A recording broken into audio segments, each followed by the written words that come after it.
There are a variety of reasons on why you don't have friends, and I've managed to narrow it down to two most important ones. And I want you to listen very carefully.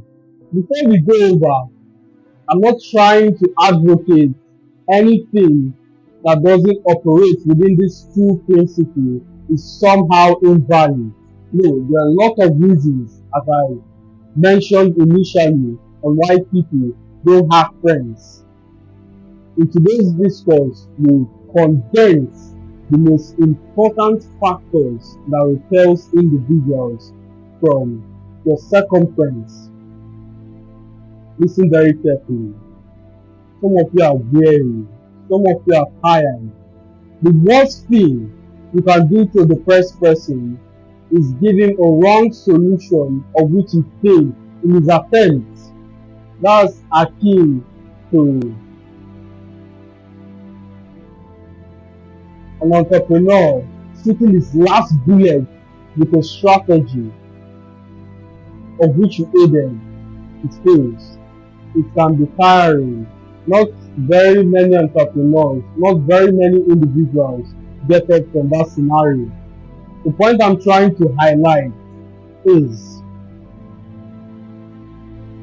most times when you fail, it's not a consequence of your effort, but most times you might be applying the wrong solution on the right problem.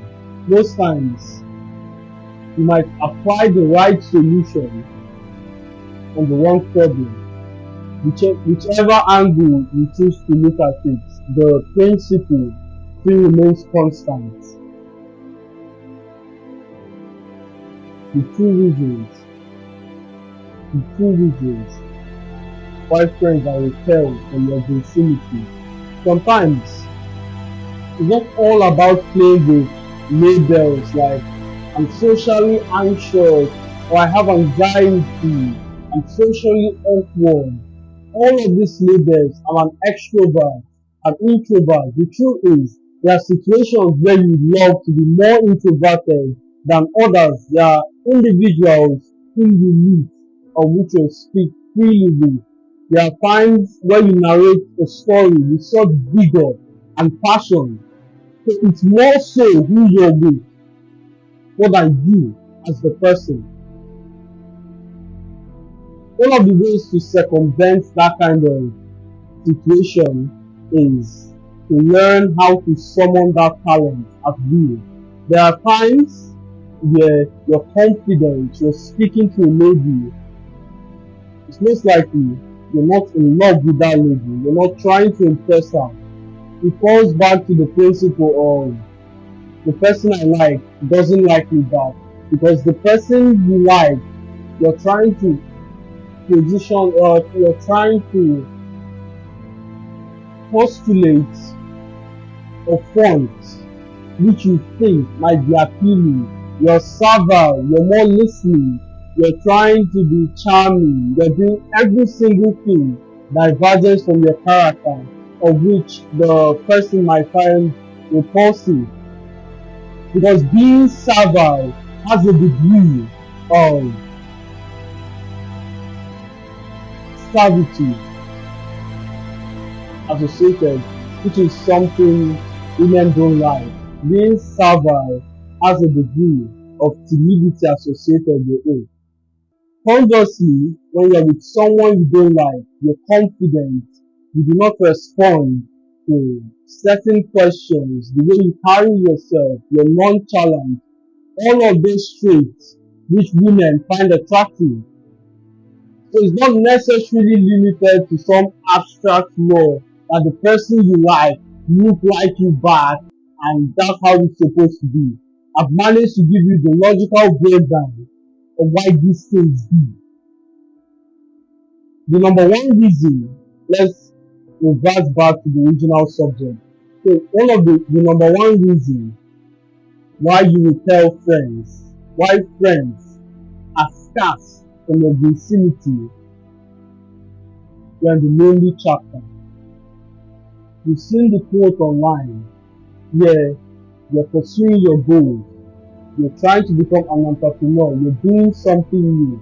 It's most likely The intellect and the information you receive as a consequence of that process elevates you above that friend group, such that upon interaction there is no longer common ground for conversation, while the other person is gossiping, trying to explain how he had sex with that lady, or the next lady he's texting. You're talking about global impact, expanding your territory across various provinces, while the individual is talking about job security and the firms who pay the highest. You're developing, how can I take my business to the next level? With that mindset, it's most likely you and your friend group become divergent. And unfortunately, listen, this is where most people get it wrong. They somehow assume other friends will come immediately, which is not the case. Sometimes if you're lucky, yes, but for the most part of it, you will be alone. Therein, in that situation, you make a conscious choice. Do I go back and conform, or do I stay here and be alone?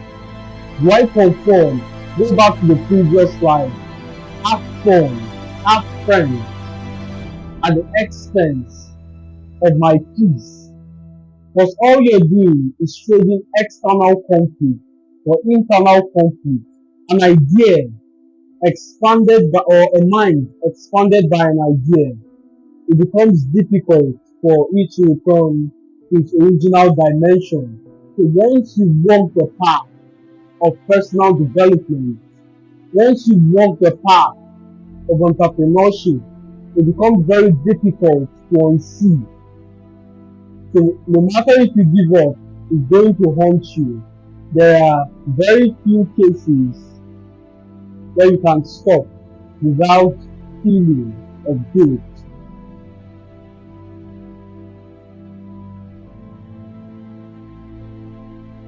Lonely chapter where you have to be by yourself, learning how to be comfortable in your own skin. There is no entrepreneur, there is nobody who has done something with their life who hasn't experienced seasons where you have to walk alone.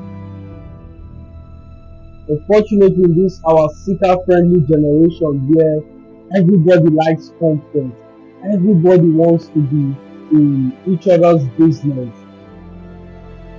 most people would rather trade their goals, trade their destiny, trade that vision, that business, that book for the sake of comfort to be amidst friends. And unfortunately, friendship is predicated on habit, as you'll be learning at the latter part of this video. Friendship is predicated on habits or values. In fact, let's move to the second point. The reason you're not friendly. Point two, you're not friendly. You're not friendly. The Bible puts it perfectly. He who wants friends should show himself friendly. If you want friends, first, determine the kind of relationship you want to have. Secondly, begin to act in accordance to the habits and systems that governs that kind of relationship. Before we move on, it is important to note a huge majority do not sit and actually decide the kind of relationship or friends they want to sustain. Anything goes. Anybody who walks into my life, somehow it will all work out. It doesn't work that way. It doesn't work that way. You have to be intentional.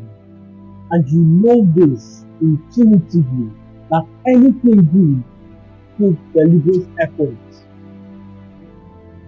If you walk past a well manicured garden, do you sit and go, oh, maybe the garden trimmed itself and the bush rake itself along to a side. Hell no! You're very intelligent to understand that whenever I see something good, it means it was deliberate. By extension, someone put in effort to make me happy. To have a very good relationship, you need to be intentional. You need to sit, define the kind of relationship you want to have. That's point two. Show yourself friendly. Develop habits associated with wealth if that's your choice. There are habits that govern wealth. For instance, you read, develop a culture of reading. I was in my private network the other day, and there's this guy I met. I can't recall. Oh yes, the US. We are talking about the US tariffs and the demilitarization of the North Korea and how it will affect civilization and why they shouldn't do it. Of which I casually interjected, Albert Einstein confessed.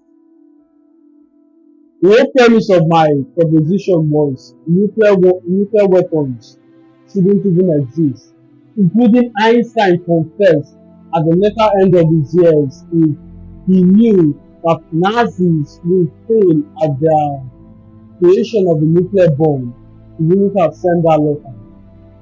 And with that instance, I got the contract. For the sake of time, we end it here.